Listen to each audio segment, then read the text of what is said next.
MSF teams are facing an unprecedented phenomenon, with an outbreak of Ebola now hitting several areas, from the southeast of the country to the capital city Conakry. 5 towns are affected. We are facing an epidemic of unprecedented magnitude in terms of the distribution of cases in the country. The virus has been reported in Zerekore, Macenta, Kisidougou, Gekedu, and now in Conakry. And there may well be cases in other towns. This makes our job even more difficult. Previous outbreaks were concentrated in a smaller geographic area. Infected people's body secretions, particularly saliva, blood and vomit, transmit the virus, so the medical team's priority is to isolate patients. There is no vaccine or treatment to combat the Ebola virus, and contamination can occur even after a patient's death.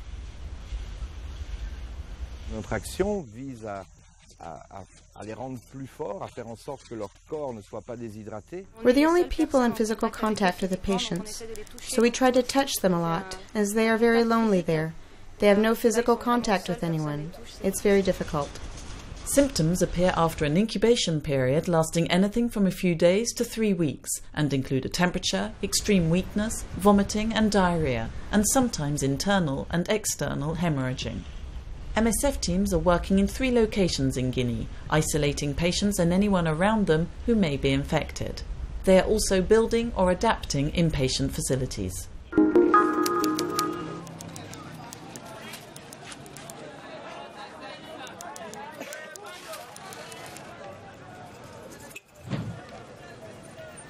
This is Kano Hospital at the end of 2011.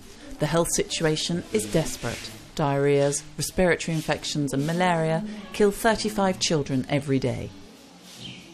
This is Kano 2 years later, and the situation is even worse.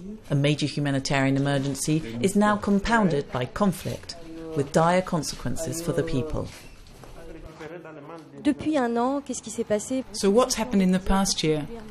A succession of particularly harrowing events characterized by tensions, fighting between armed groups, and inter-community, inter-ethnic and religious conflict. We've seen patients, including women and children, with injuries attesting to an unbearable and overwhelming thirst to kill. The teams in the field, as well as myself, we've been shocked to the core. Pour les équipes terrain et moi aussi, nous ont beaucoup frappés. In a report published on the 19th of March, MSF denounced a year of escalating violence.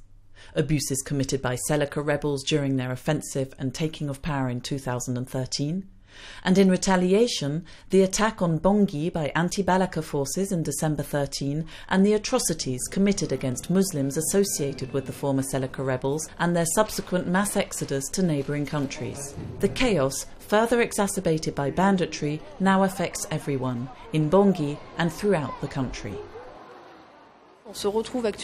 We now find ourselves in a quite improbable situation in many parts of the country, with people enclaved and protected by the French military Operation Sangaris or African Union MISCA, and then surrounded by the anti-Balaka.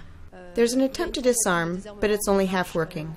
And what we see, for example, in Carnot, are men getting killed as soon as they leave the protection of the church compound. There is nothing as yet to suggest that the situation is going to improve.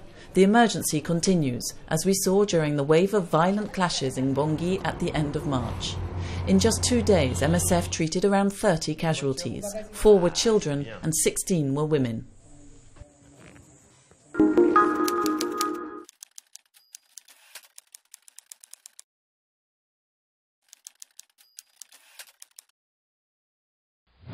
It's a conflict that looks set to last. It has displaced several hundreds of thousands of people who now live in camps throughout South Sudan, like here in the capital city Juba, where 25,000 displaced people are crowded into Tomping camp.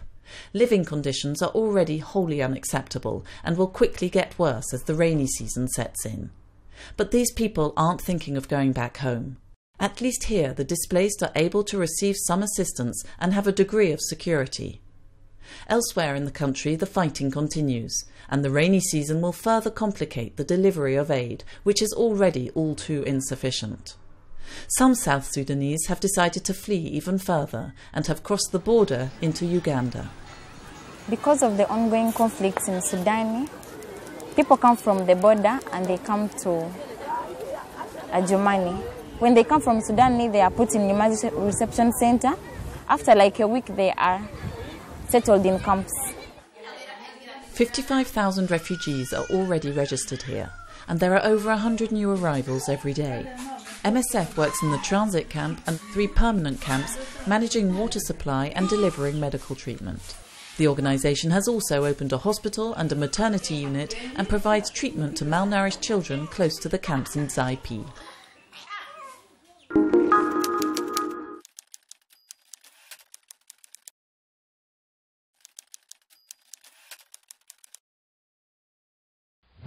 "20 years ago, the MSF team in Kigali saw the town descend into violence.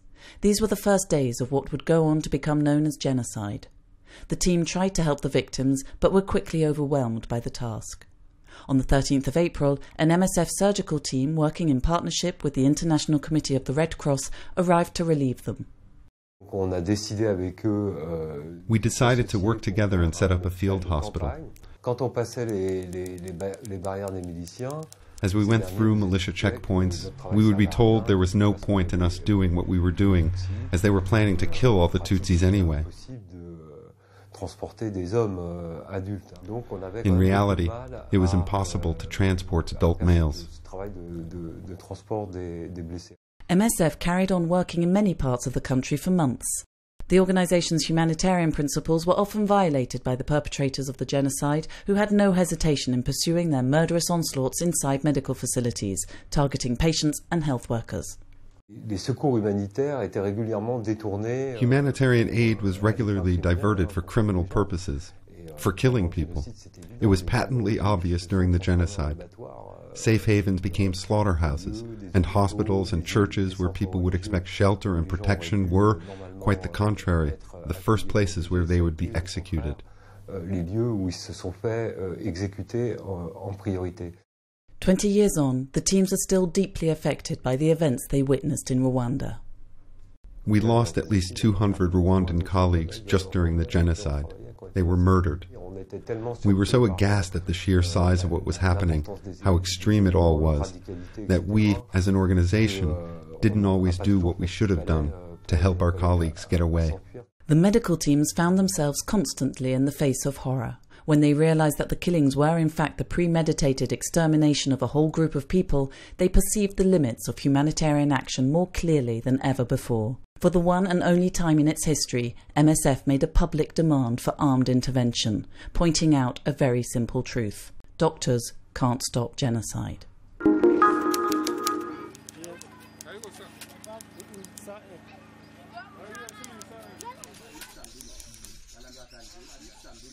In the Democratic Republic of Congo, around 3 million people have been forced out of their homes. Some live with host families, some in camps, while others hide in the bush. Many of the displaced have dropped out of sight and are thus deprived of state-provided services and humanitarian aid. Augustin fled with his wife and 7 children and came to Walikale in North Kivu. We were forced to carry each other on our backs like safari ants. The eldest carry the little ones. I carry one, their mother carries the other. The pace isn't the same. That's how I got here.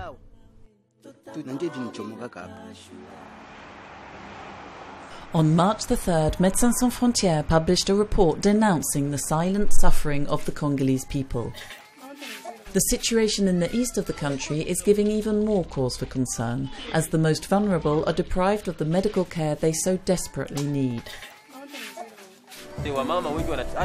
As I speak, there are many women victims of rape who are pregnant and are due to give birth. Many come to hospital very late because they stay at home too long, unable to raise enough money for treatment.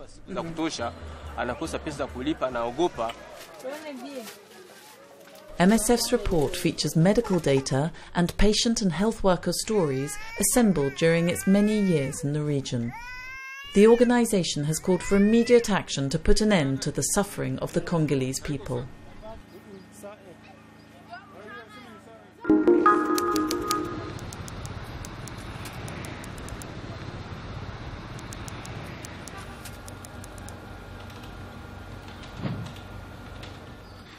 The high prevalence of tuberculosis in Cambodia is pushing MSF to innovate. New screening methods and treatments must be found if there's to be any chance of curbing the spread of the disease.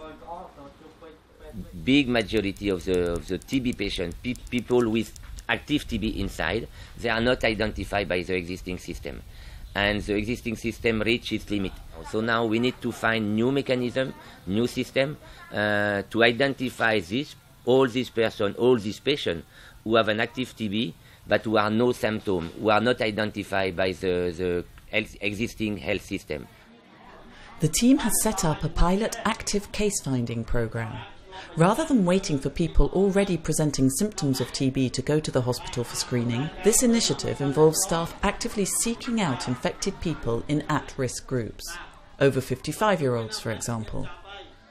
We have 2 outreach workers who go into the community and they sensitize the community. They explain what the activity is, they explain that it has no cost, they explain how it's going to be carried out, how they're going to be transported, and answer questions. They distribute leaflets to assure people and give feedback at a second level, and then the people are transported here to the site. At the hospital, they have a chest X-ray and a medical consultation. Whenever TB is suspected, a sputum sample is taken for testing. Although preliminary results show that the number of TB cases identified by the teams has doubled, many people continue to slip through the net, like stallholders who don't take the time to go for screening. MSF outreach teams are focusing their efforts on such people to ensure that everyone who needs it gets access to treatment.